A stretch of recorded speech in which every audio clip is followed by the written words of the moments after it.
Hello दोस्तों, कैसे हैं आप सब। आज की हमारी कहानी है काम। अगर अच्छा लगे तो चैनल को लाइक, शेयर और सब्सक्राइब करना ना भूलें। रीमा की शादी नील से 2 साल पहले हुई थी। नील की सोच भी औरों जैसी थी कि औरत को काम ही क्या होता है, क्योंकि खुद ने कभी एक गिलास पानी भरकर भी नहीं पिया। शुरू से माँ ने सेवा करी। जब नौकरी लगी तब भी माँ साथ आ गई कि बेटे को खाने पीने की तकलीफ़ नहीं हो। और फिर रीमा से शादी होने के बाद माँ वापस गांव चली गई, क्योंकि नील के पापा और बड़े भाई खेती करते थे और उसकी बड़ी भाभी घर संभालती थी। नील को खाना भी बिल्कुल गर्म ही खाने की आदत थी, इसीलिए रीमा भी कहीं आ जा नहीं पाती थी। रीमा भी पढ़ी लिखी थी, लेकिन उसे नौकरी करना पसंद नहीं था। रीमा के घर के पास ही जिया और उसके पति राकेश रहते हैं। उन दोनों की आपसी समझ बहुत अच्छी थी। जिया एक स्कूल में सरकारी नौकरी करती थी। सुबह जल्दी खाना बनाकर रख देती, बाद में राकेश अपना टिफ़िन पैक करके ले जाता और भी कामों में हाथ बटा देता था उसका पति।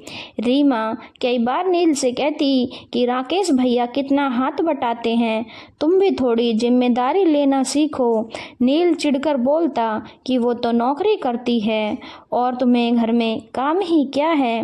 रीमा को बहुत गुस्सा आता, पर वो जीवन में शांति चाहती थी तो चुप रह जाती। आज रीमा को जरूरी काम से मायके जाना था।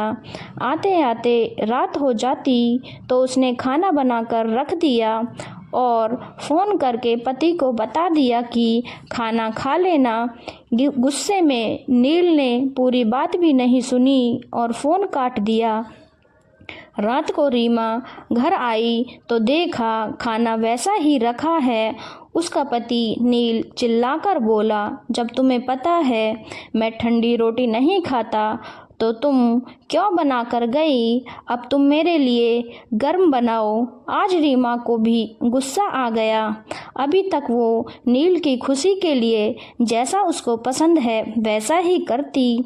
अभी तक नील की माँ साथ रहती थी तो कोई काम करके नील की आदत नहीं बनी थी। वह खाना भी गर्म ही खाता था। दिन में टिफ़िन भी लंच टाइम में ही गरम गरम मंगवाता था, जिसके कारण रीमा कहीं आ जा नहीं पाती थी। पर आज रीमा ने फैसला कर लिया कि नील की नज़रों में घर के काम की इज्जत नहीं है, उसे बताना पड़ेगा। रीमा ने भी जिया से बात करके स्कूल में नौकरी कर ली। आज उसने भी जल्दी खाना बना दिया। नील बोला, मैं नहीं खाऊंगा ठंडी रोटी, 4 दिन में समझ आ जाएगा नौकरी करना कितना मुश्किल है। रीमा बोली, तो फिर बाई लगा लो, और रीमा निकल गई। अब नील को धीरे धीरे रीमा के काम का एहसास हुआ कि कैसे ऑफिस जाने तक रीमा उसके काम में ही व्यस्त रहती है। नाश्ता देना, कपड़े निकालना, जूते भी साफ कर देती। उसके बाद घर के काम करती होगी और मैं यही कहता रहा कि तुम करती ही क्या हो। उसने रीमा से माफ़ी मांगी कि मैं समझ गया कि तुम क्या करती हो, प्लीज़ नौकरी छोड़ दो रीमा। रीमा ने कहा, अब मैं नौकरी नहीं छोड़ूंगी। सबको यही लगता है कि काम वही होता है जिसमें पैसे मिलते हैं। घर का काम हम निस्वार्थ भाव से करते हैं तो कोई कद्र ही नहीं है। इस नौकरी की वजह से ही ये दाग मिटा है कि तुम करते ही क्या हो, और मुझे खुशी है कि तुम्हें भी समझ आ गया। अब नील चुप था, क्योंकि उसने ही मजबूर किया था रीमा को नौकरी करने के लिए। काश वो समय रहते समझ जाता तो आज उसे ये आत्मग्लानि भुगतनी नहीं पड़ती। धन्यवाद दोस्तों। अगर आपको कहानी अच्छी लगी हो तो चैनल को लाइक, शेयर और सब्सक्राइब करना ना भूलें।